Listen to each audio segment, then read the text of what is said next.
लोकसभा के चुनाव के नतीजे आए तो बीजेपी अलग मंथन में जुटी है और हारने के बाद जीत का जश्न मनाने वाली कांग्रेस अलग मंथन करते हुए दिखाई पड़ रही है।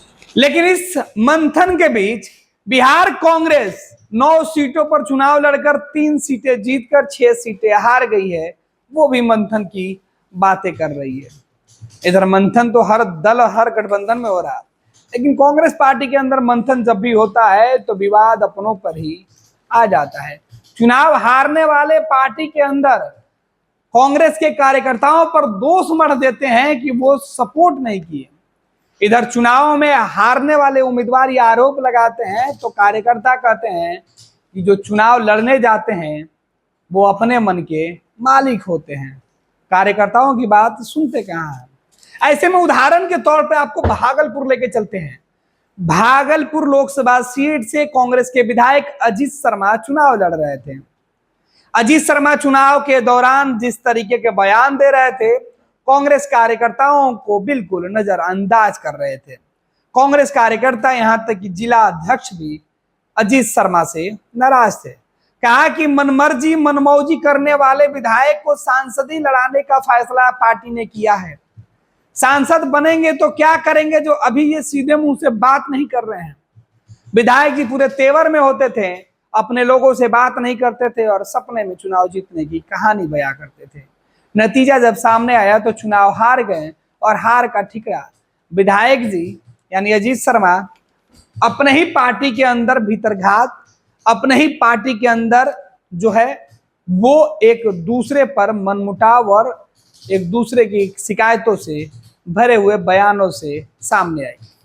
अब जब आरोप लगे हैं, बयान एक दूसरे के खिलाफ आएंगे तो फिर सामने वाला भी चुप नहीं रहेगा। इधर से दूसरे दल के लोगों ने भी सपोर्ट कर दिया कि नहीं, कांग्रेस के उम्मीदवार सही नहीं थे, इसलिए हमारे जो वोटर थे वो उनको वोट नहीं कर पाए, गठबंधन के सहयोगियों की बात नहीं सुनते थे। अब खैर चुनाव के नतीजे सामने आ गए, कांग्रेस के अंदर हार, तो किसी एक सीट की चर्चा क्यों? उन सीटों की भी चर्चा होना बेहद ही जरूरी है जिसमें प्रदेश अध्यक्ष अखिलेश प्रसाद सिंह की सीधे तौर पर जिम्मेवारी थी। कहा गया कि चुनाव के ठीक पहले, टिकट मिलने के पहले जो कई ऐसे नाम सामने आए जिनको कांग्रेस के कार्यकर्ता बर्दाश्त नहीं कर पाए। भीतरघात के बाद सीधे तौर पे जो अंदर गुटबाजी थी वो भर कर सामने आई। समस्तीपुर सीट पर जिस तरीके से जेडीयू नेता के बेटे को टिकट दिया गया, उस पर सवाल उठने लगे। महाराजगंज की सीट पर परिवारवाद का भी दाग लगा। कांग्रेस के प्रदेश अध्यक्ष अखिलेश सिंह के ऊपर उनके बेटे को महाराजगंज चुनाव लड़ाने और वहां के जो उम्मीदवार होने वाले थे उनको टिकट नहीं देने की वजह से भीतरघात और अंतरकलह की बातें निकलकर सामने आई। कहा जा रहा था कि महाराजगंज में अखिलेश सिंह ने अपने बेटे को टिकट दिया। मोतिहारी, पूर्वी चंपारण, पश्चिमी चंपारण के अंदर के भी इसी तरीके के हालात रहे। स्थानीय जो पहले से चुनाव लड़ना चाहते थे उनको टिकट नहीं देकर नए उम्मीदवारों को मैदान में उतार दिया गया। अब अपनी अपनी हार की समीक्षा के नाम पर बस एक दूसरे के ऊपर दोषारोपण किया जा रहा है।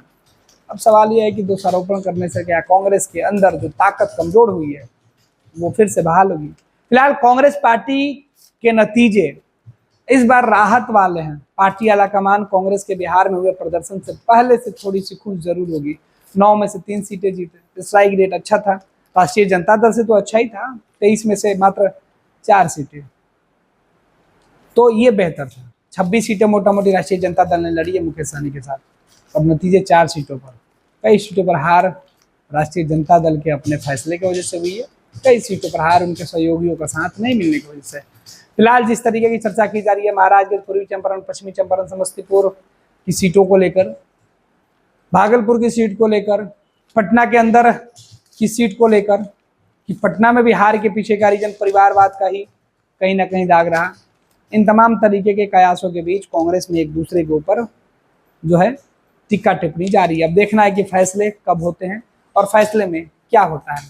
चुनाव के बाद हार की समीक्षा के नाम पर जो बैठक कागजों में की गई है उसकी समीक्षा कब होती है? क्या इसका असर कांग्रेस के कमजोर होती हुई ताकत को मिलेगा या फिर कांग्रेस ऐसे ही सहयोगियों के दम पर चुनाव जीतते रहेगी? 26 वर्षों में 17,000 से अधिक डॉक्टर बना चुका बिहार एवं झारखंड के छात्रों एवं अभिभावकों के बीच सर्वाधिक विश्वसनीय एवं लोकप्रिय संस्थान गोल नेशंस लीडिंग इंस्टीट्यूट। हमारा विश्वास गोल के साथ